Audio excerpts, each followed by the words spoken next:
Selamat datang di acara UB TV Viral. Viralin yuk! Bersama saya Taufik Setiadi Dan saya Engki Lalita.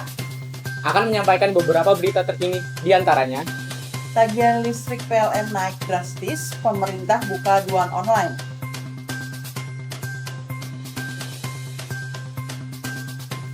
Korea Utara ledakan kantor penghubung Korea Selatan.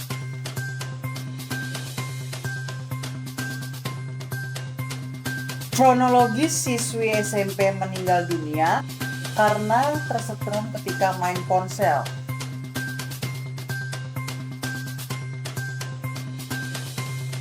Perkembangan COVID-19 di Indonesia.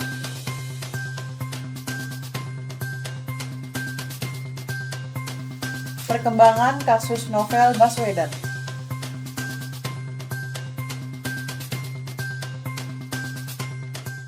Tagihan listrik yang tiba-tiba naik menjadi ramai diperbincangkan masyarakat akhir-akhir ini.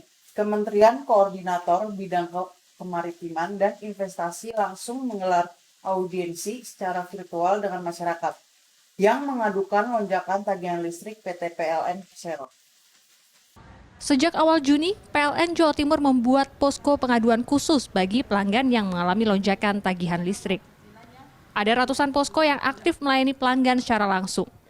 Salah satunya posko pengaduan PLN Embong Wungu. Posko ini buka dari jam 8 pagi hingga jam 3 sore. Dalam satu hari, rata-rata posko ini melayani pelanggan puluhan orang. Saat melaporkan keluhan lonjakan tagihan, pelanggan diminta untuk membawa nomor pelanggan, angka stan KWH meter, dan foto KWH meter. Persyaratan tersebut nantinya akan dicek kembali oleh petugas dan disamakan dengan data yang dimiliki oleh pihak PLN. Ya, jadi kami memahami kekecewaan dan keluhan dari pelanggan dan juga kami simpati terhadap pelanggan-pelanggan kami yang terjadi lonjakan tadi. Kami sudah mengantisipasi ya dengan membuka ada 130 posko pengaduan ya untuk mengantisipasi itu dan menyelesaikan keluhan-keluhan tersebut, dan juga ada hotline 114 layanan WhatsApp di seluruh Jawa Timur. Jadi baik yang di posko pengaduan ya, itu pelanggan-pelanggan jika mengalami lonjakan listrik, tagihan listrik, itu bisa datang ke posko pengaduan ya, atau selain yang kontak center tadi bisa melalui itu dengan membawa atau mengirimkan stan KWH meter atau foto stan KWH meter itu. Salah satu pelanggan yang melakukan komplain ke posko pengaduan adalah Nanang. Ia mengeluhkan tagihan listriknya yang naik 2 kali lipat. Melalui posko pengaduan yang ia ketahui melalui sosial media, Nanang pun mengaku mendapatkan solusi penyelesaian yang cukup mudah dan cepat. Setelah saya diberi penjelasan dengan data-data yang saya bawa, dengan aktual lapangan meteran listrik yang saya foto, ternyata memang ada kesamaan. Jadi hasil akhirnya itu meterannya sama dengan apa yang ditagihkan per bulan itu. Diberi penjelasan pada saat selisih itu terjadi karena ada PLN itu tidak mencatat. Saya biasanya per bulannya 200, Mbak. Jadi 600-an.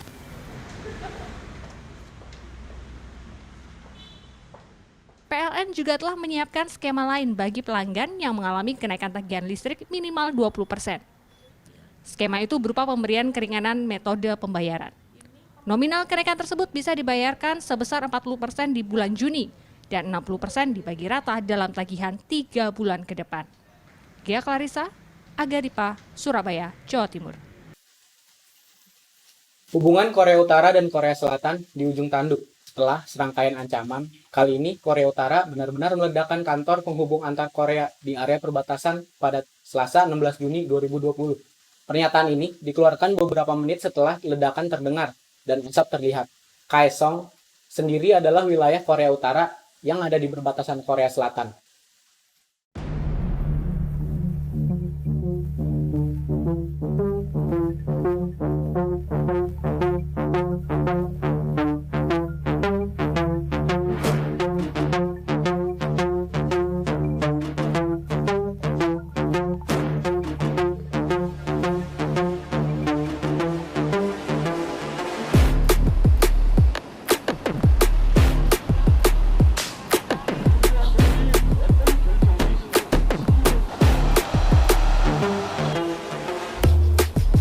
산바닥으로는 하늘의 빛을 가릴 수 없습니다. 수행결성이라 충만된 우리 민의 신념을 저울질하려 두는 가정스러운 무리들을 우리는 절대로 용서할 수 없습니다. 남쪽 것들은 앞에서는 대야를 제치고 뒤에서는 대결의 칼을 벼린 그 대가를 뼈저린 후회와 절망 속에 똑똑히 깨닫게 될 것입니다.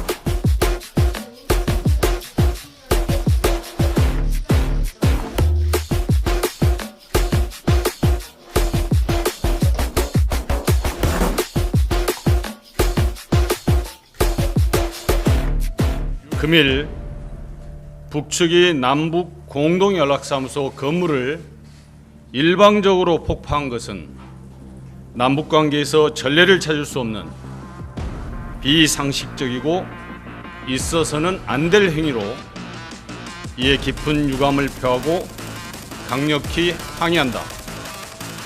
그동안 북측의 거친 언사와 일방적 통신 차단에 이은 남북 공동 연락사무소 파괴는 우리 국민뿐만 아니라 전 세계를 경악시켰다.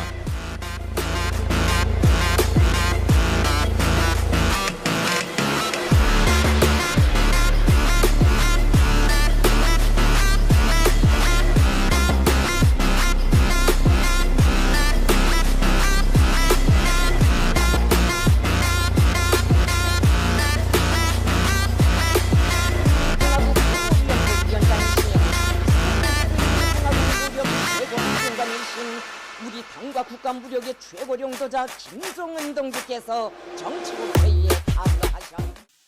Seorang siswa SMP berinisial D tewas tersetrum listrik ketika bermain ponsel di sebuah rumah di Perumahan Regensi 2, Kecamatan Cibitung, Kabupaten Bekasi, pada Senin sore 15 Juni 2020. Viral di media sosial, korban tengah bermain aplikasi video. Siswa kelas 8 Madrasah Sanawiyah bernama Dina Aryani tewas tersengat aliran listrik berkekuatan tinggi Senin petang. Insiden ini terjadi di lantai 3 rumah temannya di Regensi 2 Cibitung, Bekasi, Jawa Barat. Saat itu Dina sedang bersuah foto. Telepon genggam miliknya terjatuh dan ia berusaha mengambilnya. Namun tanpa sadar, ia menyentuh kabel listrik beraliran tinggi. Sementara temannya bernama GG Rahmadani turut tersengat listrik saat berupaya menyelamatkan Dina. GG kini menjalani perawatan di Rumah Sakit Cibitung Medika. Kondisi sudah meninggal, terus kondisinya sedang dalam pendidikan. Yang Bapak tahu tuh Adinda almarhumah itu sedang main atau gimana? Sedang main. Kondisinya sendiri seperti apa Pak? Pada saat Bapak temukan? Memang sudah duduk ya, sudah dalam keadaan dalam luka bakar sebagian.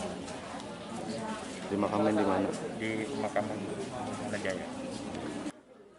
Selasa pagi, sejumlah rekan sekolah dan warga mendatangi rumah duka untuk menyampaikan bela sungkawa. Keluarga akan memakamkan Dina di TPU Wanajaya, Cibitung, Bekasi. Dedi Beben, Bekasi, Jawa Barat. Jumlah kasus corona di Indonesia menjadi yang tertinggi atau berada di urutan pertama di antara negara-negara ASEAN. Sementara untuk benua Asia, jumlah kasus corona di Indonesia menepati urutan 11 jumlah kasus tertinggi. Kasus sembuh yang kita dapatkan pada hari ini adalah sebanyak 551 orang, akumulasinya menjadi 17.349 orang.